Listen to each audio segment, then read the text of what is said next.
TFA जो था काफ़ी स्पीड था, स्किल भी था, फिटनेस लेवल बहुत हाई थे। लेकिन उसी के समकक्ष जो टाटा मोटर्स और ये जो मैं टीमों का नाम लिया वो भी कम नहीं थे। फिजिकली वो लोग से स्ट्रांग हुआ करते थे क्योंकि वो बच्चे थे, 14 साल, 16 साल, 17 साल के बच्चे थे और इन लोग सब मैच्योर्ड एक पूरे मैन हैं। तो फिजिकल डिफरेंस बहुत होने के बावजूद भी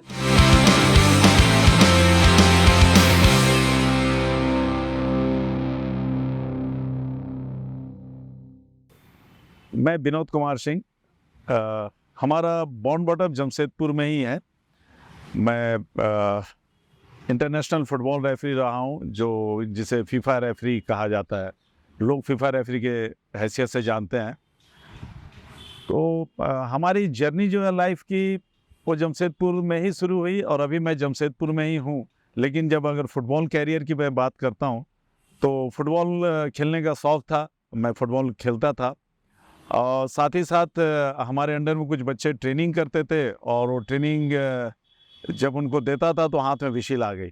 हाथ में जब विशिल आ गई तो मैं मैच भी खिलाने लगा और उस वक्त केवल ट्रेनिंग पर्पस से ही मैं मैच खिलाता था। और इस तरह मैच खिलाते खिलाते जो लोकल टूर्नामेंट्स जो होते थे उसमें मैं मैच खिलाने लगा। लोग मुझे ऑफ़र करते गए और वहाँ से फिर लोगों ने देखा, जो जे जो है जमशेदपुर स्पोर्टिंग एसोसिएशन, उसके जो लोग, जो रेफरी डिपार्टमेंट थे, जो रेफरी कमेटी थी, उनके कुछ सीनियर लोगों ने मुझे देखा कहीं खिलाते हुए और फिर मुझे ऑफ़र किया कि आप जे में आ जाओ।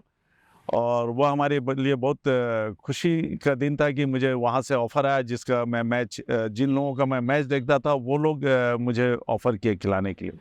तो इस तरह मैं 86 में मैं जे से जुड़ गया और फिर प्रॉपर जो हमारी रेफरिंग की जो ट्रेनिंग हुई है, जो हमारी रेफरिंग करियर शुरुआत हुई, जो ऑफिशियल जो रेफरिंग जो है वो 86 से शुरू हुई। उस समय मैं ट्रेनीज रेफरी था और फिर 87 में मैं जो डिस्ट्रिक्ट, जो जे को एक डिस्ट्रिक्ट का दर्जा है, तो जो जे का जो डिस्ट्रिक्ट रेफरी का जो कैटेगरी 3 कहा जाता है, ग्रेड 3 कहा जाता था, तो इस तरह हम 93 में नेशनल बने थे। और वह जो नेशनल का जो ईयर था, उस साल पूरे इंडिया से केवल 6 नेशनल रेफरी बने थे, जिसमें एक मैं था, एक गोवा से थे मिस्टर गोकुल दास, एक थे केरला से मिस्टर सेतु माधवन और 3 थे वेस्ट बंगाल से, जिसमें एक गोपीनाथ पाइन थे, एक स्वीकृति दत्ता थे और एक दीपक चक्रवर्ती। तो इस तरह से टोटल 6 रेफरी हम लोगों ने पास किया था नेशनल एग्जामिनेशन, और 6 में से 4 बाद में फीफा बन गया हम लोग। तो यह शुरुआत हुआ हमारा। और इंटरनेशनल जब फीफा जब बने, मैं वह ईयर था 2000 में मैं फीफा बना। तो नेशनल और फीफा के बीच में हमको 7 साल तक का गैप लगा, लेकिन वो हमारे लिए अच्छा भी हुआ कि उस 7 साल में हमने AIFF, all India football federation के सभी टॉप लेवल के मैचेज मैं खिला चुका था, इंक्लूडिंग ईस्ट बंगाल, मोहन बगान और ये सब जो डर्बी मैचेज। तो मैच्योरिटी लेवल कुछ मिल गई थी, मैच एक्सपीरियंस अच्छे हो गए थे। तो फीफा बनने के बाद जो उसके जो एग्ज़ाम या टेस्ट होते हैं, तो उसको क्लियर करने में हमें आसानी हुई थी। तो जिस साल मैं फीफा बना था, उस समय यह बिहारी था, मैं बिहार का ही कैंडिडेट माना जाता था। तो यह बिहार की हिस्ट्री में मैं पहला फीफा रेफरी रहा हूँ और झारखंड को बाय बॉन्ड मिला हूँ। कहने का मतलब है कि झारखंड जब अलग हुआ तो मैं झारखंड का पार्ट बन गया। देखिए, फीफा रेफरी बनना अपने आप में एक सपने जैसा था। तो फीफा रेफरी तो बन गया। अब उसके दूसरे स्टेज आते थे कि फीफा रेफरी बनने के बाद इंटरनेशनल असाइनमेंट के, और पहला असाइनमेंट मुझे अंडर एज ग्रुप का जो AFC का टूर्नामेंट था, वो नेपाल में under 16 youth Asian youth championship था, वो खिलाने गया था। तो उसका तो मिला जुला एक्सपीरियंस रहा, क्योंकि वो अंडर 16 के बच्चे थे, तो बहुत मैच टफ नहीं थे, बट स्टेज जो है प्लेटफॉर्म था वो इंटरनेशनल प्लेटफॉर्म था, तो एक नया था। लेकिन नेक्स्ट जो असाइनमेंट था वो हमारा था वर्ल्ड कप क्वालिफाइंग राउंड का मैच, जो कंबोडिया में हुआ था, और वह फीफा का था। और वर्ल्ड कप क्वालिफाइंग राउंड के मैचेज जो होते हैं वो फीफा कराता है, और उसमें जो चेंजेस जो देखने को मिला, वह एक्सपीरियंस काफ़ी यूनिक था। अभी तक जो हम लोगों ने टीवी में देखता था कि लोग जो मैच देखने आते थे, लंबे कतार में आते हैं, एक तरह का ड्रेस पहन के आते हैं, अपनी टीम के जर्सी कलर का, अपने दोनों चिप पर फ्लैग का मार्क है। और वह सीन मुझे जब कंबोडिया में स्टेडियम में मिला तो बहुत रोमांचित करने वाला सिचुएशन था। और मैच का टेम्परमेंट भी एक अलग था, जो ऑर्गेनाइजेशन पार्ट होता है, जो उस वक्त तक इंटरनेशनल मैच चूँकि हमारे लिए वो सब पहला था, तो वो एक अलग प्लेटफॉर्म ही दिख रहा था कि कैसे टाइम टू टाइम और हर चीज़ प्री ऑर्गेनाइज है। इवन हमारा घर से निकलना और एयरपोर्ट पर जाना और एयरपोर्ट दूसरे कंट्री में जाना है जहाँ मैं पहली बार जा रहा हूँ, तो जो दिमाग में लगता है कि कहाँ उतरूँगा, क्या उतरूँगा, बट फीफा का जो अपना जो लाइनअप है वो ऐसा रहता है कि किसी को कुछ सोचने की ज़रूरत नहीं है। हर जगह लोग अपने कहने मतलब उसका प्रोटोकॉल बहुत स्ट्रांग है और जो बहुत तरीके से किया जाता है। लेकिन मैच का जो है टेम्परमेंट वो जो इंटरनेशनल लेवल का है वह तो एक अद्भुत होता है। प्रेशर तो रहता है लेकिन मैच का भी एक अद्भुत मज़ा है। तो ये था हमारा पहला। उसके बाद फिर वह फर्स्ट 2002 वर्ल्ड कप का क्वालिफाइंग राउंड मैच था। उसके बाद 2004 ओलंपिक क्वालिफाइंग राउंड का मैच जॉर्डन में खिलाया था। वह मैच काफ़ी टफ था। एक्चुअल ऐसा था कि वो फ़लस्तीन का होम मैच था। जॉर्डन टीम नहीं तो फ़लस्तीन और ईरान के बीच का मैच था, सॉरी फ़लस्तीन और इराक के बीच का मैच था। और चूँकि फ़लस्तीन का होम मैच था और फ़लस्तीन में उससे काफ़ी डिस्टर्बेंस थे, तो इसलिए उसको जॉर्डन में ऑर्गेनाइज किया गया था। तो मैच का टेंस काफ़ी हाई था और दोनों टीम जब खेल रहे थे तो वह मुश्किल की घड़ी भी थी, क्या कि दोनों टीम में फिजिकल कांटेक्ट बहुत ज़्यादा हो रहे थे जो कि जनरली नहीं देखने को मिलते हैं। तो वो एक अलग टाइप का एक्सपीरियंस था, टीम को कैसे संभालना है, क्या हुआ। ओवरऑल मैच अच्छा हुआ, मैच कंप्लीट भी हुआ। और ये जब मैं हाईएस्ट लेवल के अपने मैच की बात कर रहा हूँ, उसके बाद फिर 2006 वर्ल्ड कप क्वालिफाइंग राउंड का एक मैच उज्बेकिस्तान वर्सेस ईरान का मैच, वो उज्बेकिस्तान में खिलाने का मौका मिला था। उसके अलावा फिर एएफसी कप, चैंपियंस लीग के मैच, ये सब भी करने का मौका मिला। सही कहा आपने। एक्चुअल में हमारी करियर की अगर बिल्डअप हुई है ना, अगर हम इस लेवल में पहुँचे हैं तो उसमें जेएसए का बहुत बड़ा योगदान है। और not only JSA, Tata steel और एक और मैं नाम लूँगा। यूजुअली मैं नए ऐसे टीम का नाम नहीं लेता हूँ, चूँकि वह टीम नहीं है, वह एकेडमी है, वह है टाटा फुटबॉल एकेडमी।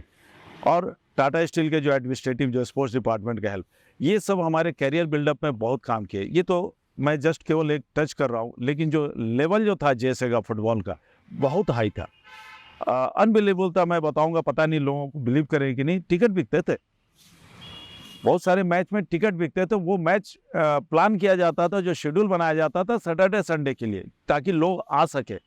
और मैच का टेम्परमेंट बहुत हाई हुआ करता था। मैं कुछ टीमों का नाम लेना चाहूँगा। टाटा स्टील, टाटा मोटर्स, एक तीन प्लेट की भी टीम होती थी। उसके बाद मॉडर्न स्पोर्टिंग जो अदर देन कंपनी में है, झारखंड स्पोर्टिंग, और उसके बाद एक उदीयमान टीम थी टेल्को साइड की, और यूथ क्लब था खदमा का। ये जो 6-7 टीमें थी ना, इन टीमों का मैच अद्भुत होता था। और टाटा फुटबॉल एकेडमी थी।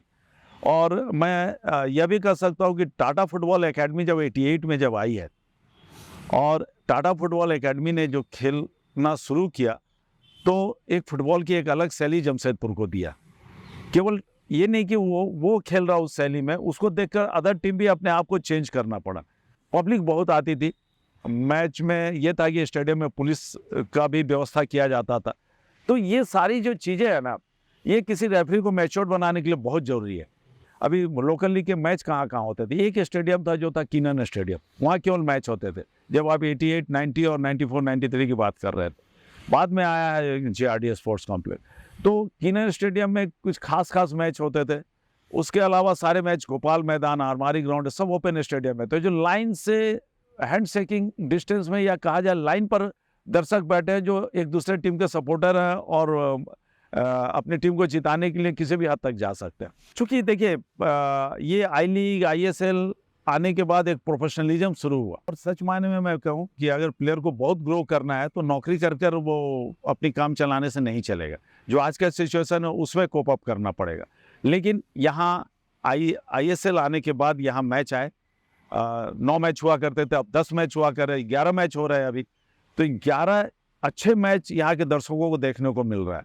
मैं एक बात बता रहा हूँ, फुटबॉल दुनिया का सबसे पॉपुलर स्पोर्ट्स है, इसे तो कोई डिनाई नहीं करता, कर भी नहीं सकता। सबसे अधिक कंट्री खेलती है, सबसे अधिक कंपनी रजिस्टर्ड है, 204 पहले था, हो सकता है बढ़ गया हो, 6-7 हो गया हो, ठीक है। कंट्री रजिस्टर्ड है, मतलब वो फीफा के अंडर में है, इतने कंट्री खेलती है। और अभी भी देखिएगा, सिंपल मैं एग्जांपल देता हूँ, कितना पॉपुलर स्पोर्ट्स है एक सिंपल स्कूल का मैच अगर ओपन कहीं ग्राउंड में हो रहा है, तब भी आप अगर नज़र दौड़ा दीजिएगा चारों तरफ ग्राउंड के, तो 50-100 व्यक्ति तो दर्शक आपको ऐसे ही दिख जाएगा।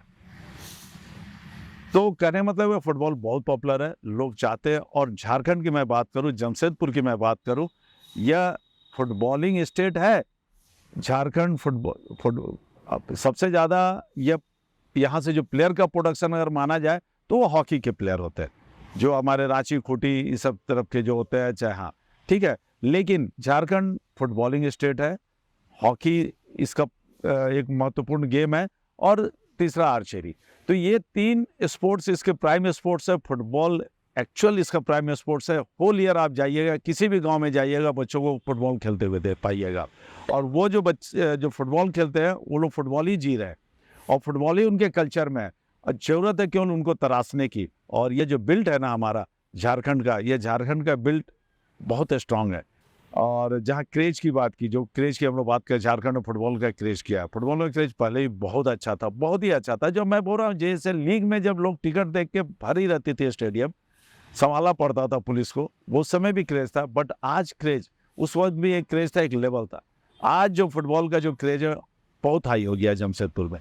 कहने का मतलब है कि लोग, एक होता है ना क्लास, हम बोलते हैं कि upper class, upper middle class, lower middle class, lower class, ये जो सामाजिक जो हमारे स्टेप्स हैं, पहले फुटबॉल मिडिल क्लास एंड नीचे में रहते थे लोग, दर्शक वही, खेलने वाला प्लेयर उसी बैकग्राउंड से आते थे, सब आते थे। अब फुटबॉल जेएफसी और आईएसएल आने के बाद फुटबॉल को इंजॉय करने वाले, फुटबॉल को देखने वाले, फुटबॉल में इन्वॉल्व होने वाले अपर क्लास के लोग भी आ गए, और जो बहुत ज़रूरत है, जिसे हम क्रिकेट से तुलना करते हैं, तो उस हिसाब से बहुत ज़रूरत है। जब फुटबॉल को लोग समझने लगेंगे, फुटबॉल की अहमियत को समझेंगे और फुटबॉल को अपने क्रेज की तरह जीना सीख जाएंगे, तो निश्चित तौर पर फुटबॉल ऊपर जाएगा। कुल मिलाकर फुटबॉल के लिए बहुत पॉपुलर प्लेस है जमशेदपुर, और स्टेट है फुटबॉलिंग स्टेट।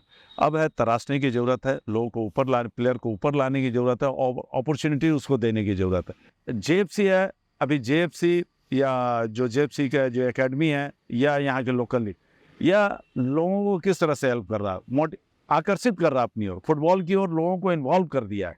ये काफ़ी महत्वपूर्ण चीज़ है। ये छोटी चीज़ नहीं है कि जो क्लास की मैं बात कर रहा था, उस लेवल के लोग फुटबॉल में इन्वॉल्व हो गए। उसका रीजन क्या था? जेएफसी क्या, आईएसएल खेल रहा है, आईएसएल के 11 मैच यहाँ हो रहे हैं, और एक अद्भुत नज़ारा जो स्टेडियम में जो देखने को मिलता है लोगों को चेंज मिला। तो आकर्षण होना, पैसन होना फुटबॉल का बहुत ज़रूरत है, जो कि ये सब जेएफसी वगैरह आने के बाद यहाँ बढ़ा है, बहुत बढ़ गया है। अब केवल ज़रूरत है यहाँ के लोकल, यहाँ इस एरिया के प्लेयरों को किस तरह से अपग्रेड किया जाए। तो इस तरह की चीज़ें करने से हमको लगता है कि झारखंड का फुटबॉल का भविष्य काफ़ी अच्छा होगा।